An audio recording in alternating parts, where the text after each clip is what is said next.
اكسترا تشيز اكسترا دخل قومي. ده اللي ممكن نقول عليه في اوروبا اقتصاد العفن، دورة راس مال وتجارة رابحة قوامها بكتيريا، الطفيليات، الديدان والذباب. انا اسفة يا جماعة الحلقة دي.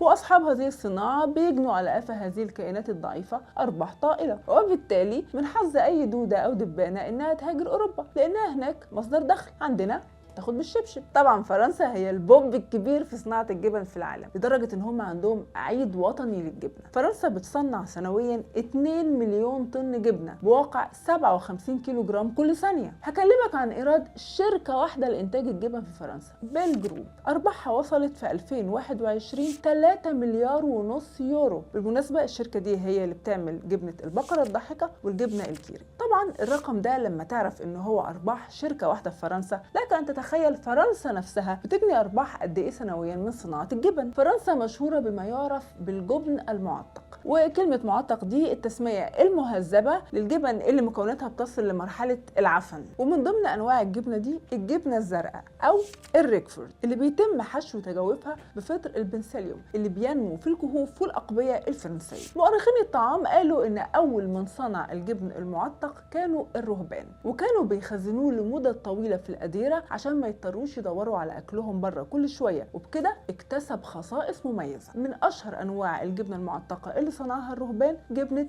بغي اللي بتتصنع في فرنسا من 1200 سنه. الجبنه عند الفرنسيين مش بس فلوس كتير، الجبنه لعبت دور في تشكيل تاريخ بلدهم، انقذت حياتهم في الثورات والتقلبات السياسيه، وكانت رفيق سلاح ليهم في الحروب والمعارك.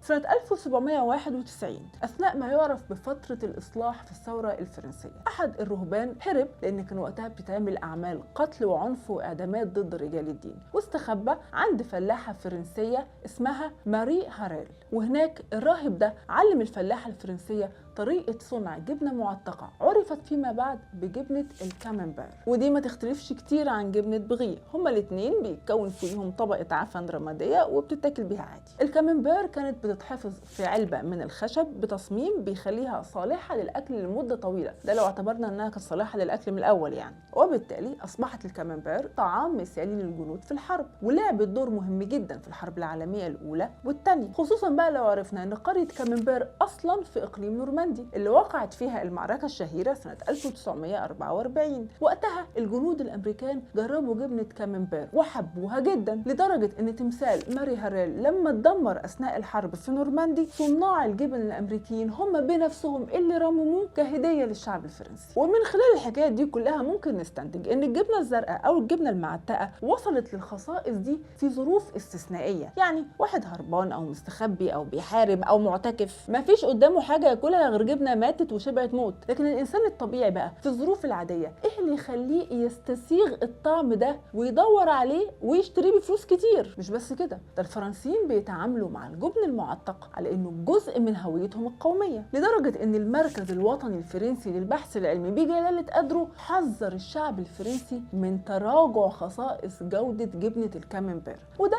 لان صغار الصناع المحدثين اللي عايزين الكسب السريع ما بقوش بيستنوا على الجبنه انها تعفن كفايه، لدرجه اننا فقدنا واحده من اهم علامات الجوده لجبنه الكاممبير، وهي رائحه الجوارب الغير نظيفه. ايوه حضرتك، ده كواليتي كنترول بتاع الجبنه الكاممبير، شراب معفن.